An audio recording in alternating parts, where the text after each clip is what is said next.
I do not think I would have cared about this issue as deeply as I do had I not been censored. I did a Spaces call, as you know, yesterday on Twitter with Robert F. Kennedy Jr., hosted by Elon Musk and David Sachs. And Robert Kennedy and I violently disagree over nuclear. Speaking of nuclear, I don't agree that vaccines are responsible for the increase of autism. But I do share his concerns about what's going on in Ukraine, and I do share his concerns about COVID and the ways in which that vaccine was oversold. But the point is that he's been censored too, and that upsets us because we have egos and would like to express ourselves. But I think I can't speak for him, but I think I would not be so sensitive to it had it not affected me personally. So I put that out there to say we're all sort of brutes on this issue. We're all sort of, mugged by reality when you're censored. It's very humbling, especially if you're a proud person and you think you are worth, that you have opinions that should be taken seriously and you think you evaluate the evidence. So that happened to me in 2020. It actually went asleep for me and I just went back to my work because I felt like I couldn't do anything about it. And then the Twitter files happened. And as your listeners no doubt know, that work started with concerns around seeing the ways in which Twitter was engaged in extremely biased censorship, particularly against COVID skeptics or skeptics of the vaccine, as you might say, including very, very famous ones, very prestigious ones at top universities. But then we started to discover that it had this other twist to it, which was that there was a lot of government involvement. And the most alarming three letters to see when you're going through documents that have been released to you are FBI or maybe CIA. And so when you start to see that in DHS and CDC, it's alarming. And there was an aggressive effort by the US government to directly pressure the social media platforms to censor disfavored voices. That's the simplest way to say it. That's what it was. That's not legal. That's not constitutional. You are not allowed as a government. The First Amendment says the government shall not infringe on freedom of expression. And that means you can't have somebody do it for you. You can't pay somebody else to do it. You can't subcontract it. You can't be involved with non-governmental organizations doing it. You can't be encouraging it. Now, you can correct what you see on social media and you can ask for fair response, but you can't go and ask for censorship. That's a violation of the First Amendment. And the courts... A clear violation. And I would say, as somebody who has been censored, one of the problems with this landscape is that it was clear that there was a centrally controlled effort to silence certain perspectives and to portray them as scientifically invalid. Yes. And it was always unclear. You know, you have this Baroque network of organizations, some of which are not nominally governmental, but they are intermingled in such a way that the First Amendment questions were obvious from the get-go, but the ability to make a clear argument is almost dependent on something like discovery. In other words, the normal way for the evidence that you unearthed in the Twitter files to emerge would be for someone to sue something like Twitter and force the revelation that they had been instructed by governmental agencies to censor or invited by governmental agencies to censor. And the strange twist here is that Elon Musk, having purchased Twitter, you know, as he famously said, he bought a crime scene. Right. And in buying a crime scene, he was able to make the evidence public as a public service through you and Matt Taibbi and others. So anyway, that was a strange turn of events. But I do want to point out, absent that fact, absent Elon Musk having decided to reveal what he purchased in his Twitter acquisition, there is a catch-22 that makes it very difficult for the censored to fight back in the way that the founders would have had us do it, which is that you have to be able to make the case to a court that your allegation that that your First Amendment rights are being violated by a private corporation like Twitter basically withstands a smell test, right? If you don't have the evidence that the government was involved in censoring you, then it isn't a First Amendment violation in all probability.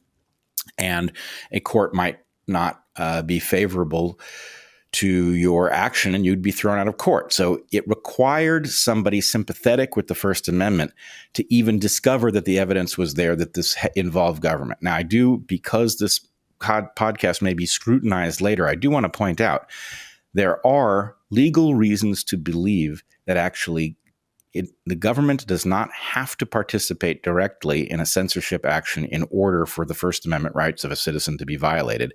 But we'll leave that for another day. In this case, the government was involved. It's a clear violation. Yeah. Is that fair? Yeah, absolutely. And it's in the courts by COVID critics, including Jay Bhattacharya, Aaron Kheriaty, all the people that are familiar to your listeners.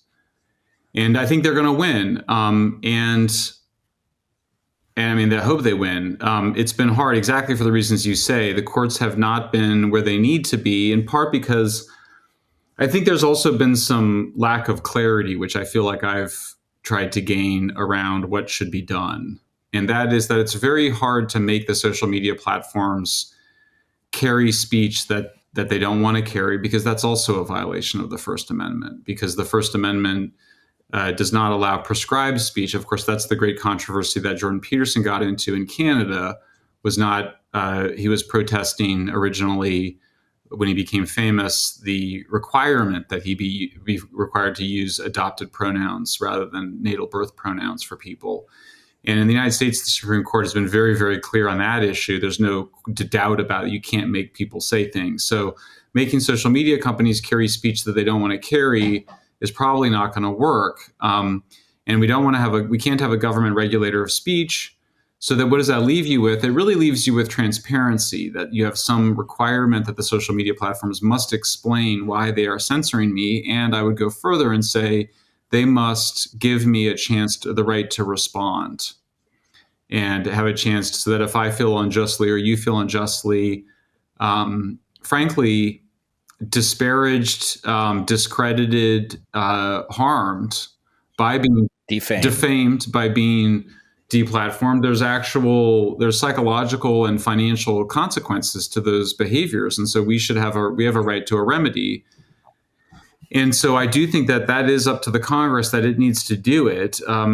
We've also seen Elon Musk do more of that at Twitter than they had done previously. And I, of course, and I've stated so publicly, encourage him to do that and to do as much of it as possible. But I do think it's ultimately the citizens of the world need to demand that our governments require that level of transparency, which is why why I was delighted to do the podcast, and also to mention that we will be hosting a Free Speech Alliance meeting in London on June 23rd, followed the night before with a free speech event at West Central Hall, Westminster, with Russell Brand, Matt Taibbi, and me. And we're going to lay out the evidence that governments have in fact been censoring their citizens directly and indirectly, that this is absolutely inconsistent with freedom, with the Enlightenment, with the belief that free speech is a fundamental human right, as well as an enabling foundation of democracy and free markets and human progress, and that there has been no human progress without free speech, and that every liberatory human liberatory movement in history, and movement, I would add, of environmental protection has required more speech, not less. And so we think that once the citizens of the world see this, that they will, a vast majority will want to have free speech. And that's basically what we're proposing, is that the world adopt America's high levels of First Amendment free speech, and that governments simply mandate the transparency by social media companies when they deprive citizens of it. So I, of course, am very much in favor of this. I would point out that the reasoning behind the importance of free speech is somewhat counterintuitive, which is why many people who nominally would have said they believed in it were also in favor of censorship. But I would also point out that there is a reason that we don't all simply agree on this, that the power gained through the suppression of speech is cannot really be overstated. right? To the degree that you can control speech, you can control everything. And so therefore, this really is the central battle. Now, there is, of course, going to be an arms race to the extent that you were able to discover the ways in which the government, or our governments really, imposed their will on this medium, was because they did not realize that what they were doing was going to be reviewed, right? As soon as they understand that it will be reviewed, then they will go through something akin to, the economic equivalent would be holding companies or something used to obscure the ownership of some property, right? The mandates that are discovered through a process like the Twitter files will be hidden, they will be veiled. And so anyway, no one should imagine that just because we may be on the verge of waking up and reaffirming our commitment to free expression of ideas, that the battle will be over. This is a forever battle, and I believe the founders understood that. So that's where we find ourselves. Do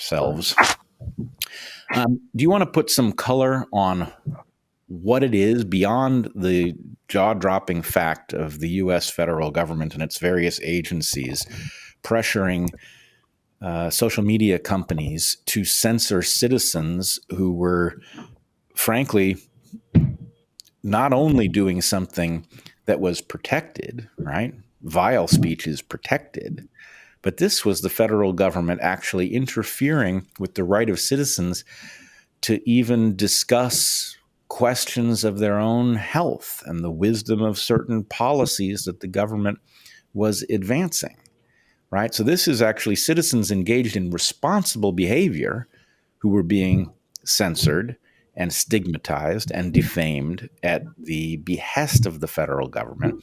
That's really a shocking fact. So I was hoping that you would tell us a little bit about the details of how that functioned. Yeah. What did you see in the Twitter files? Yeah, and just to go back to something you said, where I think you were like, they didn't know they were going to get away with it. The way I would say it is, the people doing it thought they didn't know that they would be discovered. I think you said.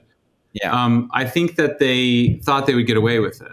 I think they thought that they were doing. So if you look at what they were doing, they would do things like write articles, have reports. They're all publicly available. They would even make videos.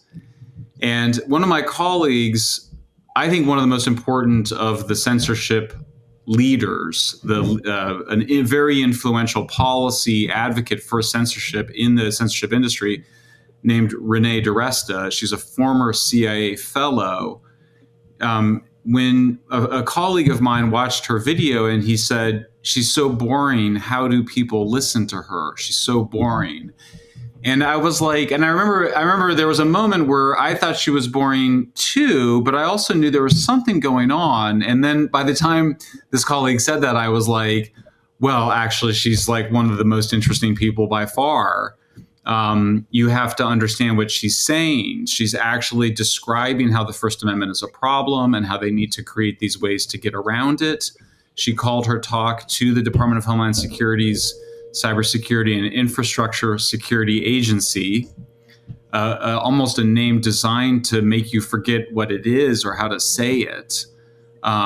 She said, this is about the power of partnerships, and we're going to partner with the government so we can engage in censorship secretly behind closed doors without anybody noticing it, but in front of all of you that I'm describing in this clear language. So she did a 10 or 15 minute talk. We responded and we did a video where we kind of had me describing what she was actually saying. And when you get down to it, that is what she's saying. She's saying we need to help censor because the government can't do it. It was that speech she gave that then leads the Biden administration to publicly announce a so-called Disinformation Governance Board in the spring of last year, which was immediately shouted down.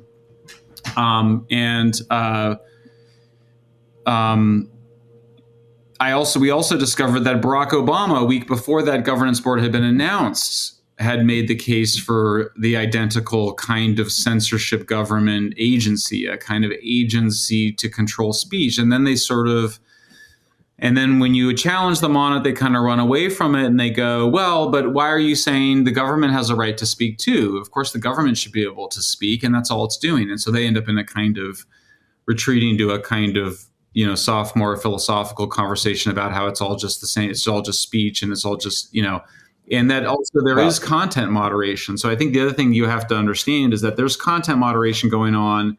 Elon censored censors a swastika. They censor child pornography. There's all sorts of censorship that goes on, and they sort of then they try to kind of then suggest that that it's all just in that level, rather than say people describing very real side effects from vaccines, or people suggesting that it doesn't make sense to keep kids home from school, or it doesn't make sense to mask children, or that natural disasters aren't actually getting worse, or various things that they've sort of